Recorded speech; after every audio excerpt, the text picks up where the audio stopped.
Remember the efforts you are putting and you need to put efforts, గుర్తుపెట్టుకోండి. And ఈ kick బాగుంటుంది కదా, success వచ్చిందనుకో ఇంకా ఇది వచ్చింది, ఇంక నెక్స్ట్ స్టేట్ సెకండ్ ర్యాంక్ వచ్చింది, నెక్స్ట్ టైం ఫస్ట్ ర్యాంక్ కొట్టాలి అనే కిక్ వస్తుంది కదా. స్టార్టింగ్లో కూడా అదే అనిపించింది, అంటే 10th కొంచెం ఈజీగా ఉండింది, కానీ 11th వచ్చేసి చాలా అప్లికేషన్ బేస్డ్ క్వశ్చన్స్ అని. కానీ కొంచెం టైం అవుతూ కొద్దీ like after a few months అంటే మాక్ టెస్ట్ అవన్నిట్లో అంటే హార్డ్ వర్క్ చేస్తే మార్క్స్ రావడము and it felt very motivating అనిపించింది. అండ్ లైక్ 10th ఎలా అంటే ఎగ్జామ్స్ ఉన్నప్పుడు ఈ హాఫ్ ఇయర్లీ వీక్లీ స్లిప్ టెస్ట్లు అని అలా పెట్టినప్పుడు వీ యూస్ టు స్టడీ. కానీ ఇప్పుడు ఎలా అంటే ఎవ్రీడే బేసిస్ మీద చదవకపోతే బ్రిక్ మీద బ్రిక్ వేసినట్టు లోడ్ పడిపోతుంది అలా బ్యాక్లాగ్. ఫేవరెట్ అయితే MS ధోని, అంటే అవర్ కెప్టెన్ కూల్. మెయిన్లీ అంటే ఇక్కడ 11-12 జేఈది ప్రిపరేషన్ అప్పుడు ఇంకా తెలుస్తుంది that even in the last over అంటే ఎంత కూల్ మైండ్తో అండ్ అంటే క్రికెట్ అంటే ఒకటి ఆడడం కాదు, అంటే మైండ్తో కూడా చాలా స్టేబుల్గా ఉన్నారు. హలో ఎవ్రీబడి, ఈరోజు మన దగ్గర తెలంగాణ వేదాంతు లెర్నింగ్ సెంటర్స్ నుంచి టాపర్స్ ఉన్నారు. సో టాపర్స్తో మాట్లాడదాము.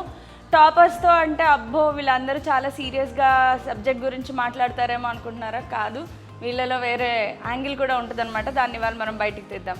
సో హలో ఎవ్రీవన్, యాంగిల్ వేరే ఉందా? బయటికి తీద్దామా? ఈ అమ్మాయి నుంచి తీయాలి first. So will keep it in a lighter note. You can speak out your heart. మీకేమనిపిస్తే అది చెప్పండి. No need of any preparation. I don't have any preparation. On the spot we will talk. Okay, so first of all I would like to introduce yourself. మీరు just మీ పేరు, అలాగే మీ marks ఏంటి, if you can ranks అట్లా ఏమైనా ఉంటే చెప్పండి. Starting Ma'am, I'm Aishwarya and I got 467 out of 470. So I got rank 3, state rank 3. Wow, good. Ma'am, I'm Samhita. I got 467 out of 470 in my IP boards. My rank is 3rd. I'm Lakshmi Satvika. I got 982 out of 1000. I'm Jagruti. I got 983 out of 1000. Ma'am, I'm Akars and I got 466 on 470, state rank 4. Wow. So ఇద్దరు second years, ముగ్గురు first years ఉన్నారు కదా. So before that how ఇన్ని marks ఎలా వచ్చాయి? How say one line. Studying. ఇంకా you have any other answers? ఈమె ఇందాకనే చెప్పింది spontaneous answer. What is the same answer కదా. చదువుకుంటే వస్తాయి ఇలాంటి మార్క్స్, చదువుకోకపోతే ఎలా వస్తాయి కదా. Okay, so let us start with second years. ఒకసారి రౌండ్ వేద్దాము బికాస్ యు ఆర్ సీనియర్స్ కదా. You have to give first priority to you. So ఎట్లా అనిపిస్తుంది first year? First let us start with this because వీళ్ళకి కూడా కొంచెం guidance ఉంటుంది. Even now these are experience. 10th నుంచి ఇంటర్కి ట్రాన్సిషన్ ఎలా అనిపించింది చెప్పండి. ఫస్ట్ ఇయర్ ఎట్లా జరిగింది అండ్ వాట్ యూ సే? ఇప్పుడు మీరు చాలామంది అనుకుంటూ ఉంటాం కదా ఫస్ట్ ఇయర్స్ వేస్ట్ అయిపోయింది డ్యూ టు మెనీ రీజన్స్. వాళ్ళ రీజన్స్ వాళ్ళకుంటాయి, బట్ కొంతమంది పోతుంది. ఇది ఎంత గైడెన్స్ ఉన్నా కూడా పోగొట్టుకునే వాళ్ళు ఉంటారు. So how did your first year went on? 10th నుంచి ఇంటర్కి ఎట్లా అనిపించింది? 10th మొత్తం బేసిక్స్ చెప్పినట్టు ఇంటర్కి రాగానే ఏంటిదంతా అంటే IIT మెయిన్స్ ఇవన్నీ అప్పుడేం తెలియకపోతుండే.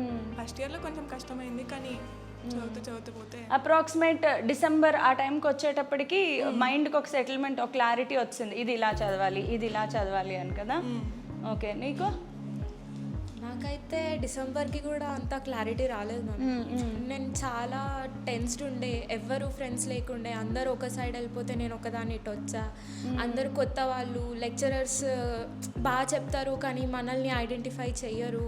టీచర్స్ అట్లా కాదు, దగ్గర తీసుకొని అన్నీ చెప్పేవారు. బట్ సడన్ ట్రాన్సిషన్ అనేది కొంచెం భయం అయింది అండ్ కొంచెం స్లోగా అలవాటు అయిపోయింది. అండ్ కొంచెం భయపడుతుండే, అరే మెయిన్స్ వస్తుందా మనకి, అరే ఎంసెటా, అరే IITయా, ఏంటి ఇవన్నీ అని చెప్పి ఫస్ట్ అయితే చాలా భయపడేదాన్ని. బట్ గోవాన్ అలవాటు అయిపోయింది నాకైతే. Okay, now how do you people? ఇప్పుడు మీరు ఫస్ట్ ఇయర్ ఎండ్కి వచ్చారు కదా, మీకేమనిపిస్తుంది? వాళ్ళు ఆల్రెడీ సెకండ్ ఇయర్ ఎండ్కి వచ్చి మాట్లాడుతున్నారు కొంచెం కాన్ఫిడెన్స్తో, అంటే కొంచెం క్లారిటీతో అబిట్. మీరు ఏ స్టేజ్లో ఉన్నారు ఇప్పుడు right now? Ma'am like this side అంటే స్టార్టింగ్లో కూడా అదే అనిపించింది, అంటే 10th కొంచెం ఈజీగా ఉండింది, కానీ 11th వచ్చేసి చాలా అప్లికేషన్ బేస్డ్ క్వశ్చన్స్ అని. కానీ కొంచెం టైం అవుతూ కొద్దీ like after a few months అంటే మాక్ టెస్ట్ అవన్నిట్లో అంటే హార్డ్ వర్క్ చేస్తే మార్క్స్ రావడము, అండ్ ఇట్ ఫెల్ట్ వెరీ మోటివేటింగ్గా అనిపించింది అది చేస్తూ.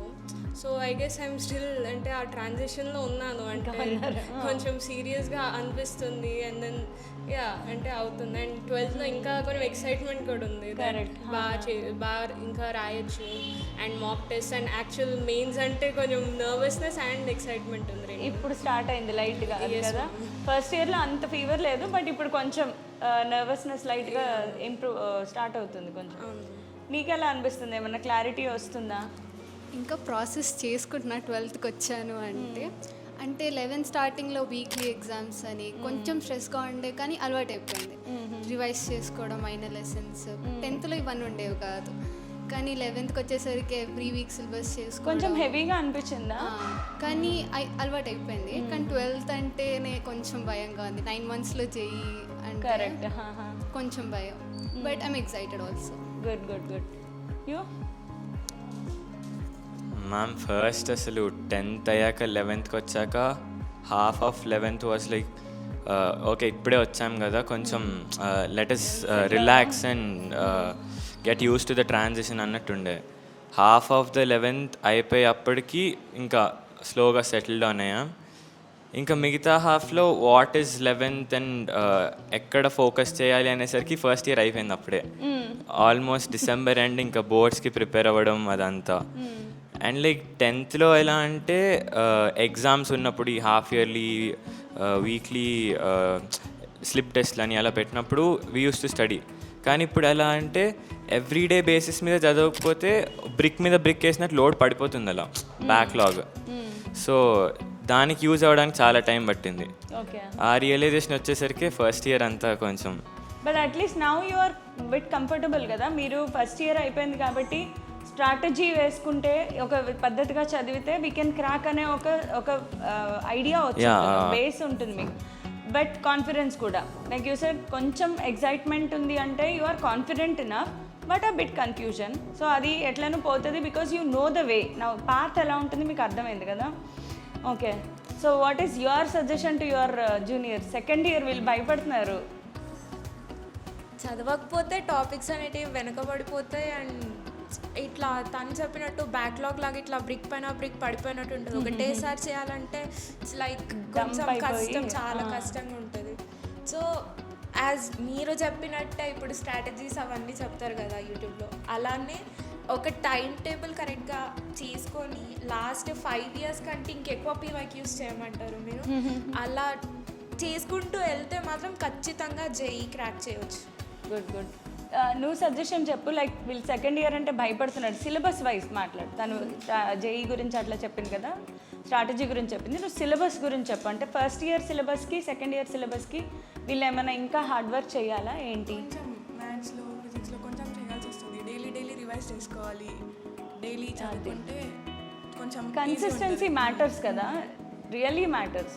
ఒక 2 రోజులు మనం రిలాక్స్ అయినా థర్డ్ డేకి మాత్రం హెవీ అయిపోతుంది.